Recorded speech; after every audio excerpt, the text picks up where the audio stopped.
Oi, gente! Estamos começando agora mais um Hora da Saúde, uma produção do Hospital de Amor que leva para você a cada programa informação de qualidade sobre diversos temas sempre relacionados à saúde.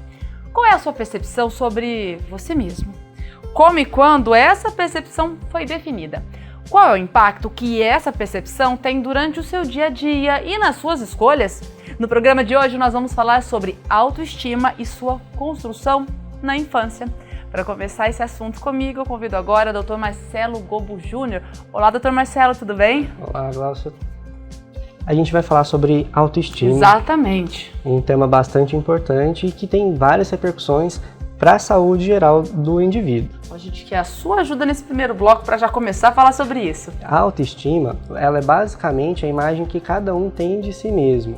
É uma avaliação que é subjetiva e ela vai sendo construída ao longo da vida por meio das experiências individuais e coletivas. Outros aspectos do desenvolvimento humano fazem parte disso, e boa parte da construção da autoestima acontece lá nos anos iniciais da vida, onde vão ser definidas as primeiras percepções de valor e de capacidade que cada um de nós tem, e que vão acontecer, sobretudo, por meio das primeiras interações sociais. Então, quando nós falamos de autoestima, nós estamos, na verdade, falando sobre quem sou eu para mim mesma. Exatamente. Mas, doutor Marcelo, vamos sentar sobre isso? Vamos conversar mais sobre autoestima, Sim. Essa construção ainda na infância? E é bastante importante, Glaucia, a gente pensar que a autoestima também é um fator muito importante para o nosso valor pessoal, né? Nossa noção de valor pessoal e a confiança em relação aos outros. Sabe que isso, Marcelo, me faz lembrar a letra de uma música, da música Só Eu Sou Eu. Ela foi escrita por Marcelo Genesi e Arthur Rosenblatt Nestrovsky. Ela diz assim: tem muita gente tão bonita nessa terra, nas minhas contas são 7 bilhões, mas eu. Tem Ronaldinhos e rainhas da Inglaterra, mas nada disso muda, que só eu sou eu. Só eu sou eu de verdade. Além de mim, não tem ninguém que seja eu. Só eu sou eu, só eu sou eu. Além de mim, não tem ninguém que seja eu. Vem cá, menina, vem brincar comigo, que outra criatura igual jamais nasceu. Vem cá, menino, vamos lá, juntinhos. Ainda bem que a gente é você e eu, você e eu, você e eu. E cada um é cada um e cada eu. Você e eu, e cada um é um e cada eu. Tem tudo a ver. Tem tudo a ver, Glaucia. A gente percebe como, na letra da música, o quanto a autoestima tem a ver com essa noção de que eu sou eu, e de que você é você, e o quanto a gente vai atribuir de valor a isso. E aí a pergunta central é o que é esse valor, né, que eu atribuo. É se isso é positivo ou negativo, ou se isso faz sentido ou não faz sentido. A gente vai aprendendo isso. A gente costuma brincar que aquilo que a gente pode aprender, a gente pode desaprender e reaprender.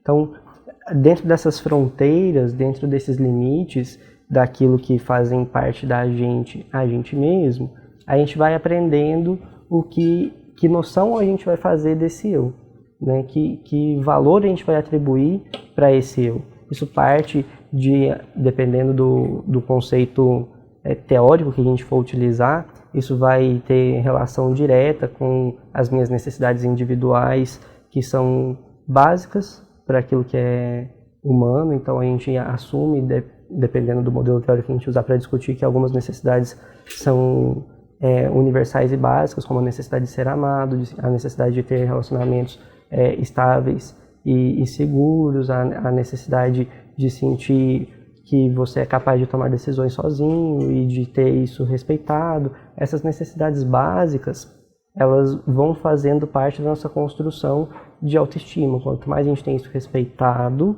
né, e assegurado, mais fortalecida a nossa visão de si mesmo vai acontecendo. E isso começa na infância, no momento que a gente vai descobrindo que o mundo é o mundo, de que as relações entre as pessoas são de um determinado jeito ou de outro, de que a gente tem determinadas possibilidades ou outras acontecendo. Marcelo, para a gente começar esse assunto, já introduzir da maneira ideal, tem muita gente que não sabe exatamente o significado de autoestima. Explica pra gente. Então, a autoestima, ela é essa relação que eu estabeleço comigo mesmo, a visão que eu tenho do eu, que eu sou, e o valor que eu atribuo a isso, né? Como eu me enxergo e me posiciono em relação ao mundo. a gente tem um conflito linguístico dentro da língua portuguesa com esse auto e estima, né? Esse auto, ele é auto com o de próprio, né? A percepção própria que eu tenho, subjetivo, e não auto com L, de elevado. Então eu posso ter uma baixa autoestima e uma alta autoestima.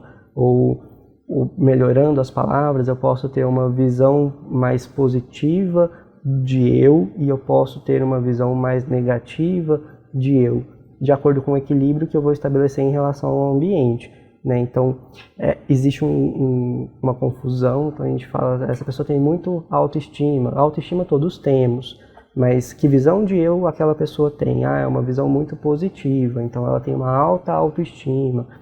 Basicamente isso é muito importante a gente poder esclarecer para não gerar confusão. Define o carinho e o cuidado que a pessoa tem com ela própria, com a gente mesmo, essa questão do autocuidado faz parte daquilo que vai compor como a gente percebe essa autoestima. Então, se a pessoa vai deixando o autocuidado dela de lado, a percepção sobre si mesmo, ela vai ficando pequenininha, né, negativa.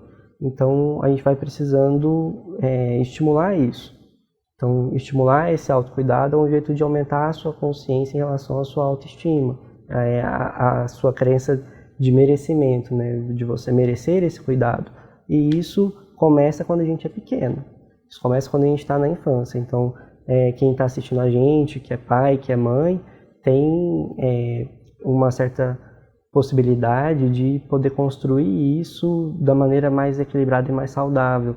E às vezes a gente vai vivendo experiências na nossa vida que vai gerando os modelos que a gente vai executar de ser pai e de ser mãe, que pode reforçar esses problemas de autoestima ou que pode ajudar a melhorar, né? A gente tem uma possibilidade de piorar as questões em que a gente se envolve, mantê-las neutras ou melhorá-las.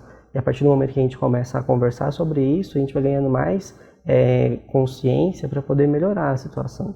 Então, você pai, você mãe, que assiste a gente agora, utilize essas informações para poder ajudar a construir essa percepção de autoestima com mais saúde e qualidade para o seu filho. Marcelo, e qual a relação entre a autoestima e a personalidade? A gente vai formando a nossa personalidade, se a gente for seguir um conceito teórico, existe um pensador que é o Carl Rogers, ele é um psicólogo humanista e ele vai dizer pra gente como se a personalidade humana é formada, né? E dentro da visão dele, a gente vai construindo isso de acordo com as nossas interações. Então, se uma criança tem uma determinada atitude, ela vai ser reforçada positivamente pelos pais, ela vai ser valorizada por isso, ela vai entendendo que aquela atitude ela é positiva e aquilo vai formando a personalidade dela. Existe uma questão que a gente também precisa separar, que é o que é temperamento do que é personalidade. A personalidade é esse resultado dessa interação que o indivíduo tem com o ambiente, aquilo que vai sendo reforçado e ele vai assumindo para si. A gente pode entender a personalidade como o resultado, o produto dessa interação. A gente vai ter a autoestima como a percepção que eu faço desse produto. Então, vamos explicar. Eu tenho essa interação com o ambiente, nós dois aqui estamos conversando, se eu percebo que você está interessado em relação ao assunto, eu vou entendendo que esse comportamento de falar sobre ele é positivo, né? E aí eu posso entender isso e ter autoconsciência. A partir do momento, e faz parte do que, se eu estou em formação, eu vou trazer isso para a minha personalidade, que esse comportamento é positivo, e vou tentar repetir. A partir do momento em que eu tenho consciência disso, eu vou percebendo, bom, então falar sobre coisas, explicar coisas é positivo, e vou trazendo isso para a minha personalidade, né? O temperamento ele é mais biológico, então é um fator que vai modular e ele tem uma tendência de variação bem pequena, né? Então, isso faz parte do colorido da coisa. Então, porque duas pessoas podem ter a mesma atitude de explicar, dois professores podem ter o mesmo tipo de função, tem consciência de si e daquela função de modo diferente ou semelhante, e agir de maneira totalmente diferente a depender do seu temperamento, né? Então, personalidade, temperamento e autoestima são questões que conversam entre si, mas são questões separadas. Tudo isso começa a se formar ainda na infância? Sim, a partir do momento que a gente passa a existir, né? Então a gente vai, como a gente falou, o temperamento ele é uma questão que a gente ser formado, não determinado, é importante deixar claro, né? A gente vai nascendo com esse temperamento, tem mais uma questão da herança genética que a gente tem dos nossos pais, do ambiente que a gente está, dos genes que foram ativados. Agora, nossa personalidade é uma construção entre a minha relação, o meu bio, né, o meu corpo e o ambiente que eu estou inserido, e que juízo eu vou aprendendo a fazer disso, né, como eu vou percebendo isso. E a minha autoestima é a minha consciência em relação a isso. Marcelo, e é possível a gente identificar problemas de autoestima durante a infância? E como? Isso é muito importante, não é? Sim, a gente tem hoje a capacidade de poder entender o que a gente espera para determinadas fases do desenvolvimento. E aí, dentro daquilo que é esperado, o não cumprimento daquilo que seria esperado para aquela fase ou para aquela faixa vai dando pistas para a gente de que alguma coisa precisa ser olhada, precisa ser entendida. Então, uma criança que está por volta dos seus 7 anos e está lá na escola, no auge do que é explorar e descobrir, e começa a ficar muito retraída, não quer mais ir para a escola, tem um pouco de receio de ficar junto dos seus amigos, ou não identifica amigos na escola, vai tendo um comportamento que destoa daquilo que é o habitual dela, o mais comum. Um saudável. O saudável para ela, a gente precisa olhar, entender o que está acontecendo, que ambiente é esse, ou algumas falas, né? Alguém que usa óculos, por exemplo, começa a se incomodar com isso, o que ela fala sobre essa característica, como que ela vai entender que usar óculos faz parte de algo que acontece com ela, mas não diz a respeito do que é ela, ou de quem é ela. Essas questões, elas tendem a ser um pouco complicadas, muito também pela questão com que a gente, enquanto sociedade, lida com isso. E como a gente aprende, e aí os pais e os professores, como eles pensam sobre si e reproduzem isso com as crianças. Isso que você falou, os pais e professores, isso é uma missão para todos os adultos que cercam essa criança, pais, educadores, professores, terapeutas, para todo mundo, isso, toda a família. Para todos nós, seres humanos, em relação aos outros seres humanos com que temos contato. E aí a gente vai aumentando o nosso grau de responsabilidade conforme a capacidade de autoconsciência que o outro tem de si, né? Então, uma criança, ela não consegue julgar e avaliar muito bem a situação. Então, ela depende de que outras pessoas o façam por ela. Isso é uma questão.